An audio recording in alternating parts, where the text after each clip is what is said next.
문재인 정부가 발표한 국민건강보장성 강화 대책, 이른바 문재인 케어라고 하고 있죠. 이에 대해서 한번 좀 자세히 알아보도록 하겠습니다. 의정부 갑의 당협위원장님이시고 현재 의사시죠. 천강정 위원장님 모셨습니다. 안녕하세요. 네, 안녕하세요. 네. 아마 의사시니까 이번에 그 문재인 케어에 대해서 상당히 많은 관심이 있으셨을 것 같은데, 전반적으로 이번 문재인 케어 어떻게 평가하고 계신지 한번 총평을 한번 내려주신다면.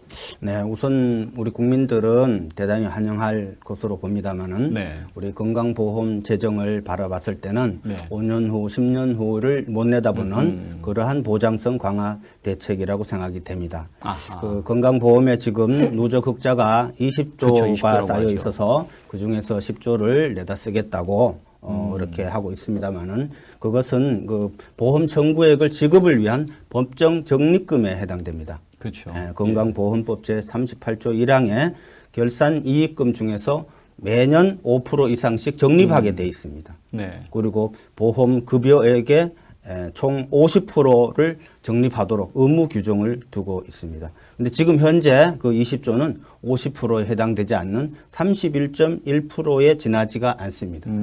그래서 흑자가 있다고 해서 그거를 꺼내 쓰는 것이 아하. 나중에는 재정에 큰 부담으로 작용을 할 것 같습니다. 그러니까 법정 적립금 20조라는 게 흑자라는 의미가 아니라 당연히 법적으로 정산해 둬야 될 돈을 적립했던 그렇죠. 거고, 그나마도 지금 다 정리를 못해서 놨던 건데, 그거에서 좀 절반 10조를 가져다 쓰겠다. 아하, 그런 문제점이 있었던 거군요. 그러니까 사실 기존에 이번에 문재인 케어가 발표되기 전에 정부에서는 고령화 사회고 경제활동 인구가 줄어들고 하니까 2023년도에는 적립금이 고갈될 거다. 그런 분석을 하고 있었거든요. 네. 그리고 또 한국보건사회연구원에서는 아니다. 2019년, 2020년도에는 다 고갈이 될 거다. 해가지고 뭔가 근본적인 대개혁이 필요하다. 보험료를 올려야 된다. 네. 그런 식의 얘기가 있었거든요. 그런데 갑자기 가뜩이나 채워넣지도 못한 적립금을 절반 갖다 쓰겠다. 네, 상당히 상당히 우려가 좀 되는 우려가 될 그러한 텐데. 부분입니다. 그리고 보험료 인상을 매년 3.2% 이내에서 올릴 계획으로 있습니다. 실제 작년에는 보험료 인상을 동결했었고 네. 2014, 15년도에는 0.6에서 1% 정도만 인상을 해왔습니다. 네. 3.2%씩 매년 인상을 한다면은 이것이야말로 보편적 복지를 가기 위한 것이 아니라 보편적 증세로 가는 길이 되겠습니다. 사실상은 준조세 증세에 해당되는 것이라고 보겠습니다. 그렇죠. 사실상 지금 뭐 다른 채에서는 3%로는 감당이 안 될 거다. 5에서 6% 정도는 인상을 해야 된다라는 얘기들이 나오고 있고, 그렇게 되면은 월 400만 원 임금 소득자 같은 경우에는 50에서 60만 원 정도를 보험료를 지출해야 된다고 얘기를 하더라고요. 네, 그러면 사실 뭐 저 같은 경우도 1년에 병원을 한두 번 갈까 말까 할 정도인데, 그렇다고 뭐 아깝다고 생각은 안 합니다. 원래 보험이라는 게 있는 사람은 더 내고 상호 부재의 원리에 따른 거니까. 그래서 뭐 저희가 보험 많이 내는데 있는 사람들한테 좀 더 많이 받아서 서민들에게 준다. 역시 또 부자 증세, 서민 감세의 또 하나의 효과가 아닌가 싶은 생각이 드는데, 그럼 이렇게 문재인 케어를 통해서 보장성 비율이 많이 높아진다, 또 재난적 의료비에는 대처가 된다라고 얘기를 하는데, 실효성은 어느 정도나 보고 계세요? 뭐 잘한 건 잘했다고 인정을 해야겠지만. 실제 그것을 잘 이제 유지한다는 것은 굉장히 어려울 걸로 보고 있습니다. 건강보험의 국고 지원을 예정된 대로 뭐 하겠다고 하는데, 실제적으로 이제 우리나라에서 들어갈 돈이 워낙 많습니다. 기초노령연금 20만에서 30만 원으로 증가시켰고, 예. 그 기타 너무 많기 때문에 국고 보조 지원도 그렇게까지 하지 어려울 것이다. 뭐 그러한 것이 제 생각입니다. 실제 이제 건강보험 분야야말로 공론화가 필요한 분야가 되겠습니다. 세부 예산 확보도 방안을 연구하고, 장기적인 부작용도 연구하고, 그리고 안정적인 재정 운영에 대한 계획을 더 세워서 시간을 두고 집행을 하는 것이 옳았습니다. 그리고 의료계와 충분한 이제 협의를 거쳐서 진행하시는 것이 훨씬 더 옳았는데, 그야말로 너무 급박하게 대책을 추진을 발표했습니다. 에이, 급했던 건 아니죠. 탈원전 같은 경우는 보세요. 문재인 대통령이 판도라 영화 2시간 동안 딱 보고 국무회의에서 20분 토론하고 탈원전 정책 결정하셨잖아요. 네. 이 건강보험, 문재인 케어, 집권 후, 취임 후 90일 만에 결정했네요. 90일 엄청 오래된 시간 아닌가요? 모든 정책을 너무 급박하게 하고 있는 그런 측면이 많습니다. 의료계에서는 이제 뭐 이걸로 해서 의료 쇼핑이 상당히 좀 성행할 우려가 있다. 어떤 말이죠, 그게? 의료 쇼핑이 횡행할 우려가 실제 있다. 9일날 그 문재인 케어 우리 대통령 발표 직후에도 SNS 상에 그런 글이 이제 많이 많이 올라왔습니다. 우선 병원이나 알아볼까? 아픈 데는 없지만 MRI 찍으러 가야겠다. 뭐 이런 글들이 이렇게 많이 올라왔습니다. MRI가 한 번 찍는데 얼마죠? 보통 뭐 40에서 60만 원 정도 이렇게 들죠. 그럼 그게 이제 건강보험이 적용돼서 급여화가 돼버리면은 상당히 불필요한 MRI 같은 것도 충분히 많이 찍을 수 있는 그런 상태가 되겠습니다. 예전에는 사실 그런 MRI 찍는 거나 3차 진료기관에 간다라고 하는 거는 워낙 비용이 많이 들고 선택진료 비용이 많이 드니까 그 점에 있어서 국민들도 상당히 조금 자제하는 측면이 있었는데 선택진료비도 없어지고 특진비 없어지고 그러면은 자기가 일단은 이 대학병원의 A 의사한테 가서 진단을 받아보고 뭔가 마음에 안 드는 것 같으면 B 대학병원의 또 다른 의사한테 가고 그것도 아니면 또 다른 대학병원의 또 다른 의사한테 가고 네, 그런 부작용이 오래됩니다. 그래서는 그런 부분도 차단할 수 있는 뭐 연매퇴라든가 제한 요소 같은 것도 더 보완해서 만들어야 될 것으로 봅니다. 실제 그 2006년도에 그 노무현 대통령 당시 6세 미만 아동에 대해서 입원 의료비 본인 부담분 그 제로를 발표한 적이 그랬죠. 있습니다. 예. 그런데 그해 바로 입원 아동이 40%가 폭증이 했어요. 그래서는 그 이듬해 2008년에 다시 10%로 이제 올리는 뭐 그러한 무상 입원 소동을 빚은 바가 있습니다. 이번에 그러한 일이 다시 재발될 우려가 있다고 봅니다. 이번에 이제 문재인 케어는 15세 이하 청소년에 대해서 입원 의료비 본인 부담금을 5%를 받겠다고 했는데 5%는 사실상 뭐 무상에 가까운 거죠. 그렇죠. 예, 사실상 유시민 전 보건복지부 장관이었죠. 그분이 이제 얼마 몇 해 전에 강연한 것 영상이 또 이제 많이 인터넷에 돌아다니고 있었는데 그분이 무상 의료를 가게 될 경우에는 단순히 기존의 환자들이 내던 돈을 안 내고 무상으로 진료를 받는다는 의미가 아니라 무상 의료 또는 비급여의 급여화 이런 식으로 인해서 상당히 오히려 의료 수요가 폭발적으로 증가할 수가 있다. 그럼 이건 결국 모두에게 감당할 수 없는 그 손실이 될 수가 있기 때문에 바람직하지 않다라고 명확하게 선을 그었었어요. 노무현 정부도 뭐 연 8조 정도를 들여서 무상 의료가 가능하다. 시발점을 놓겠다라고 했다가 지금 말씀하셨던 것처럼 그런 사태가 빚어졌었고 그래서 유시민 전 보건복지부 장관은 자신의 경험을 토대로 해서 무상 의료는 안 된다라는 얘기를 했었던 것 같습니다. 야, 그럼 지금 이제 아무래도 의사분 입장에서는 이 문재인 케어 자, 또 추가로 어떤 문제점이 생각하실 수 있으실 것 같은지, 어떤 문제점을 지적할 수 있으신지. 환자의 그 의료 쇼핑 폭증뿐만 아니라 네. 병원에서의 이제 과잉 진료 우려도 또한 있습니다. 그렇겠네요. 예, 보험에서 일단 금액이 다 나오고 환자들은 작은 돈을 부담하기 때문에 부담이 없잖아요. 그렇죠. 그래서 더 많은 것을 권하게 되죠. 원래 비급여에서 병원 수익을 보충할 수 있는 길이 지금 많이 차단이 됐기 때문에 보험 진료에 집중을 하면서 과잉 진료로 나아갈 수 있습니다.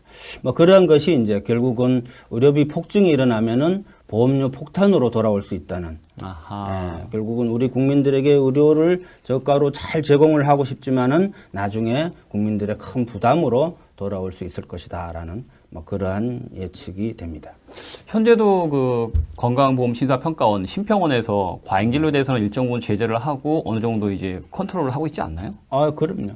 모든 게 전산화가 돼서 하나하나 다 체크하고 레인지에서 벗어나면은 그런 것을 이렇게 제재하고 자율 점검하고 그런 제재를 하고 있습니다. 하고 있지만 뭐 대부분의 병원이 그렇게 하고 있으면 어떻게 뭐 손수기가 어렵겠죠. 그렇죠. 사실 이제 문제가 되는 게 만약에 MRI 같은 경우를 예로 들 때 비급여이니까 본인이 뭐 비용 내고 찍겠다고 한다면 찍어라 할 수 있겠지만 이게 급여화가 돼버리게 되면 심평원 가이드라인에 이러이러한 환자의 MRI를 찍어야 된다. 만약 이 기준에 어긋나게 되면 MRI 찍더라도 우리 심평원에서는 그 수가를 지급하지 않겠다라고 가버리니까 오히려 그 심평원에서의 매뉴얼이 어떻게 되느냐에 따라서는 난 MRI 한번 찍어보고 싶다 하더라도 보험이 안 되니까 넌 내야 된다. 현장에서도 상당히 좀 좀 여러 가지 갈등이 많이 있을 것 같네요. 예, 항상 이제 심평원하고 이제 병원 측하고는 그 가이드라인에 대한 그런 네. 매년 심사해서 거기에 맞춰서 이렇게 나가는 그런 것을 행하고 있습니다. 한 가지 이제 그 비급여의 급여를 하기 위해서는 이제 항상 의료인분들이 말씀하시는 게 그 급여의 현실화, 수가의 현실화를 많이 말씀하고 계세요. 현재 이제 건강보험공단에서 급여에 대해서 마련하고 있는 것이 상당히 기준에 미치지 못해서 적자다. 그래서 아까 잠깐 말씀하셨지만 급여에서 이제 손실이 나는 것을 비급여로 이제 어느 정도 충당하는 부분도 있었다라는 얘기를 하고 있어요. 그러면은 급여 현실화까지 이루어져야 된다고 본다면은 와, 이 재정이 감당할 수가 있을지 그게 또 하나의 큰 문제가 아닐까 싶네요. 그렇습니다. 과거에는 이제 현실 수가 100%에서 보험으로 넘어갈 때 60에서 90% 정도 이제 적용을 시키는 그러니까 다운해서 보험에 이제 적용이 이제 들어가죠. 그렇죠. 예, 그러한 것이 있었기 때문에 이제 의료계에서는 항상 불만을 이렇게 갖고 있었습니다. 이번에 이제 예비 급여화라고 해서 네. 이 급여 3,800개를 모두 급여화를 시키는데 일정 기간 동안 환자 본인 부담을 이제 그래도 40에서 한 70% 상당한 많은 부담을 시키면서 매년 점검을 해서 계속 급여화를 가느냐 안 가느냐 그러한 이제 예비 단계를 두고 있는 그런 상태입니다. 또 기사를 보다 보니까 이런 내용이 나오더라고요. 우리나라 국민 5천만 명 중에서 3,500만 명 정도가 실손 보험에 가입돼 있다. 근데 이번 문재인 케어 발표에 인해서 실손 보험사들은 지금 만세를 부르고 있다. 그런 얘기가 나오는데 이건 어떤 의미죠? 실손 보험사 입장에서는 큰 의료비에 대한 부담이 훨씬 줄었기 때문에 예, 지출할 부분이 이제 줄어들겠죠. 그렇죠. 예, 그래서 이제 만세를 부른다는 얘기가 나오고 그러나 향후에 이제 실손 보험에 이제 가입할 의미가 별로 이제 없어지는 상황이 또 벌어지기도 한 거예요. 큰 유럽이 지출을 나갈 때를 대비해서 실손 보험을 드는데 건강보험에서 거의 대부분을 다 커버를 해주고 조금 부담하게 해주니까.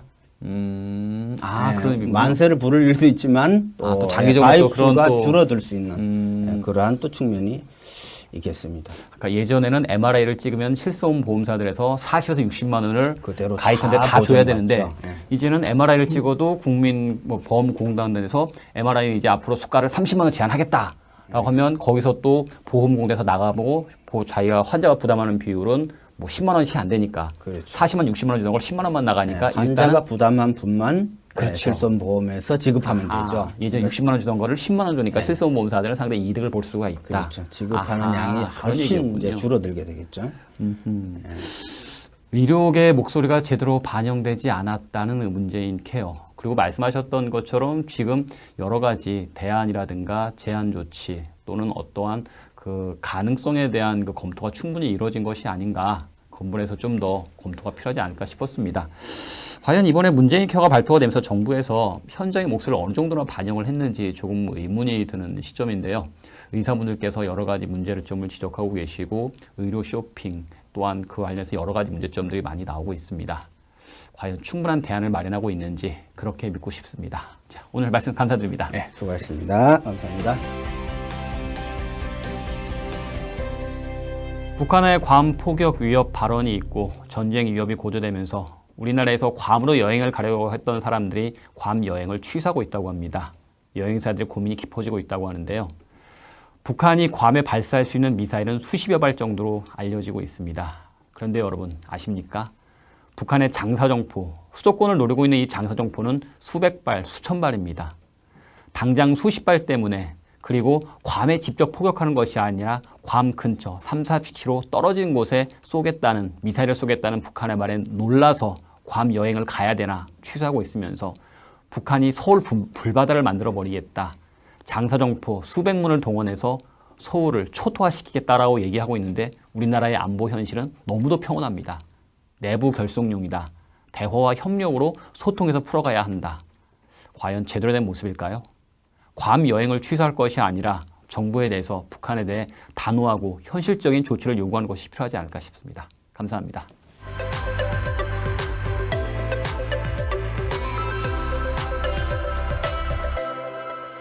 올릴 계획으로 있습니다. 실제 작년에는 보험료 인상을 동결을 했었고 네. 2014, 15년도에는 0.6에서 1% 정도만 인상을 해왔습니다. 네. 3.2%씩 매년 인상을 한다면은 이것이야말로 보편적 복지를 가기 위한 것이 아니라 보편적 증세로 가는 길이 되겠습니다. 사실상은 준조세 증세에 해당되는 것이라고 보겠습니다. 그렇죠. 사실상 지금 뭐 다른 채에서는 3%로는 감당이 안 될 거다. 5에서 6% 정도는 인상을 해야 된다라는 얘기들이 나오고 있고 그렇게 되면은 월 400만 원 임금 소득자 같은 경우에는 50에서 60만 원 정도를 보험료를 지출해야 된다고 얘기를 하더라고요. 네, 그러면 사실 뭐 저 같은 경우도 1년에 병원을 한두 번 갈까 말까 할 정도인데 그렇다고 뭐 아깝다고 생각 안 합니다. 원래 보험이라는 게 있는 사람은 더 내고 상호 부재의 원리에 따른 거니까.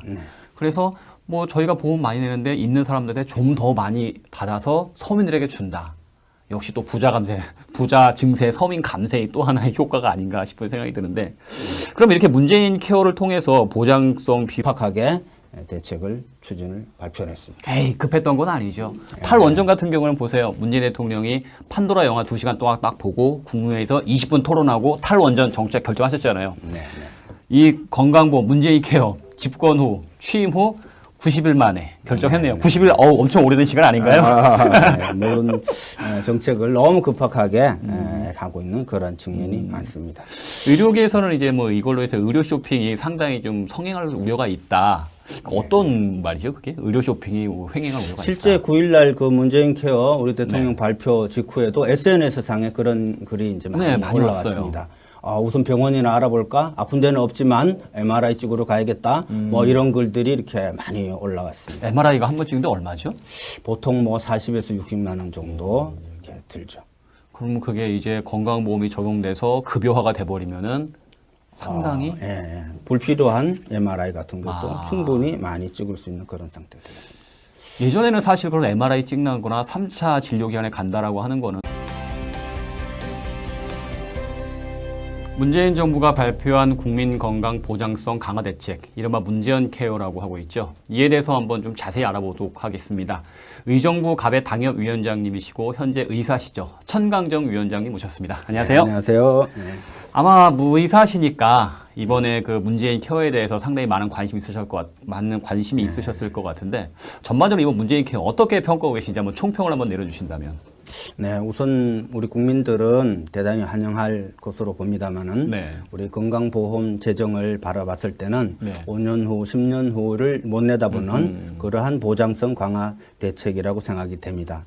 그 건강보험에 지금 누적 흑자가 20조가 쌓여 있어서 그 중에서 10조를 내다 쓰겠다고 이렇게 하고 있습니다만은 그것은 그 보험 청구액을 지급을 위한 법정 적립금에 해당됩니다. 그렇죠. 건강보험법 제38조 1항에 결산 이익금 중에서 매년 5% 이상씩 적립하게 돼 있습니다. 그리고 보험 급여액에 우리 많이 높아진다. 또 재난적 의료비에는 대처가 된다라고 얘기를 하는데 실효성은 어느 정도나 보고 계세요? 뭐 잘한 건 잘했다고 인정을 해야겠지만. 실제 그것을 잘 이제 유지한다는 것은 굉장히 어려울 걸로 보고 있습니다. 건강보험의 국고 지원을 예정된 대로 뭐 하겠다고 하는데 실제적으로 이제 우리나라에서 들어갈 돈이 워낙 많습니다. 기초노령연금 20만에서 30만 원으로 증가시켰고 그 기타 너무 많기 때문에 국고 보조 지원도 그렇게까지 하지 어려울 것이다. 뭐 그러한 것이 제 생각입니다. 실제 이제 건강보험 분야야말로 공론화가 필요한 분야가 되겠습니다. 세부 예산 확보도 방안을 연구하고 장기적인 부작용도 연구하고 그리고 안정적인 재정 운영에 대한 계획을 더 세워서 시간을 두고 집행을 하는 것이 옳았습니다. 그리고 의료계와 충분한 이제 협의를 거쳐서 진행하시는 것이 훨씬 더 옳았는데 그야말로 너무 총 50%를 적립하도록 의무 규정을 두고 있습니다. 근데 지금 현재 그 20조는 50%에 해당되지 않는 31.1%에 지나지가 않습니다.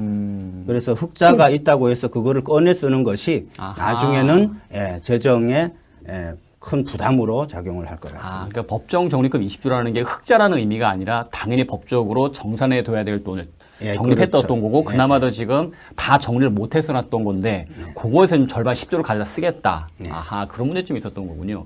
그러니까 사실 기존에 이번에 문재인 케어가 발표되기 전에 정부에서는 고령화 사회고 경제활동 인구가 줄어들고 하니까 2023년도에는 적립금이 고갈될 거다. 그런 분석을 하고 있었거든요. 네. 그리고 또 한국보건사회연구원에서는 아니다. 2019년, 2020년도에는 다 고갈이 될 거다. 해가지고 뭔가 근본적인 대개혁이 필요하다. 보험료를 올려야 된다. 네. 그런 식의 얘기가 있었거든요. 그런데 갑자기 가뜩이나 채워넣지도 못한 적립금을 절반 갖다 쓰겠다. 네. 상당히 상당히 우려가 좀 되는 우려가 될 그런 텐데. 부분입니다. 그리고 보험료 인상을 매년 3.2% 이내에서